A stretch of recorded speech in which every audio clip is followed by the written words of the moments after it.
Teammates, and I'm Dion. Today I want to talk about how high trust organizations differentiate themselves from their lower trust peers. And the point today is that it's how they do things as opposed to what they actually do that makes that critical difference. So in researching my upcoming book, Build Trust at Work, I researched a number of companies that I consider to be high trust. Just to name a few, there's Netflix, Salesforce, Starbucks, and Patagonia. So I want you to know that even in these high trust organizations, it's not tulips and champagne every day. All businesses face the same external factors. So, there are economic downturns. We just came out of a pandemic. So if you've been in business long enough, you are going to face circumstances like having to lay off staff, raising prices, management missteps, scandals, and possibly even data leaks. What separates those high trust organizations is how they respond to these external factors. So today, I specifically want to talk about how high trust organizations handle layoffs, how they take accountability, how they take meaningful action, and how they manage scandals and issues. So if we start with layoffs, let's use Netflix as an example. At one point, Netflix laid off a third of their staff. And in that third, there were a number of people who were valuable team members who were instrumental in getting the company to where it got to at that point. The thing is that the skills that they had were not going to be useful to take the company to the next step. So in that circumstance, what the leadership team did was they sat down with people and they were very honest with them in terms of the situation. And they were very fair and generous in terms of their compensation package. And they had to part ways. So again, that transparency and honesty is what made the difference in terms of how they managed the layoffs that they had to go through. In terms of taking accountability, we can take a look at Starbucks. So after the 2008 recession, Starbucks actually had to close a number of storefronts worldwide. It would have been very easy for them to just blame it on the recession, but the hard truth was the recession was only part of it. The underlying issue was also the fact that it was overambitious in terms of the management team's aspirations to open so many stores worldwide.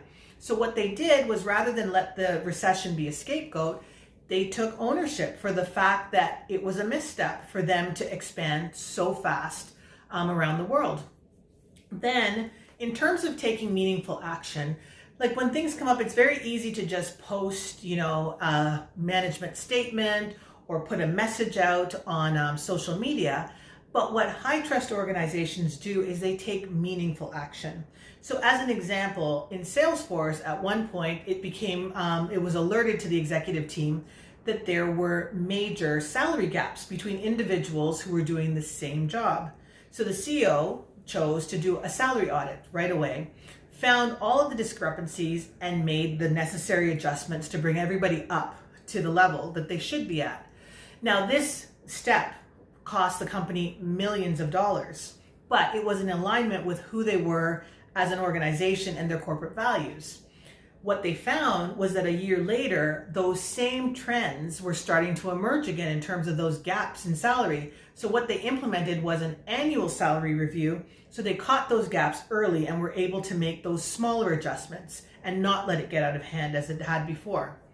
And then finally, there's scandals and issues that come up. So even in the most well-intentioned organizations, sometimes scandals happen or issues pop up. And in those cases, they really do fall back on the accountability. So again, taking accountability for the issue that happened, and then taking meaningful action.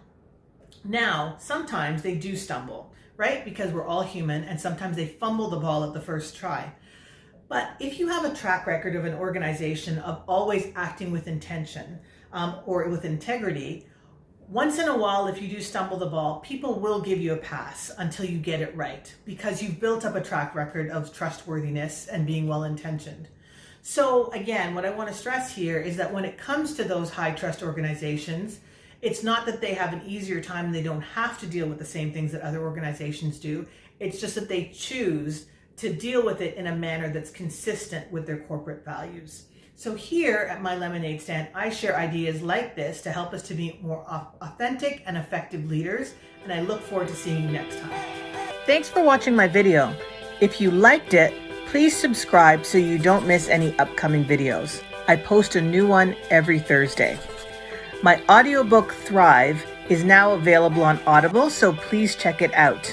And finally, you can connect with me on my social media accounts. I look forward to seeing you here next time.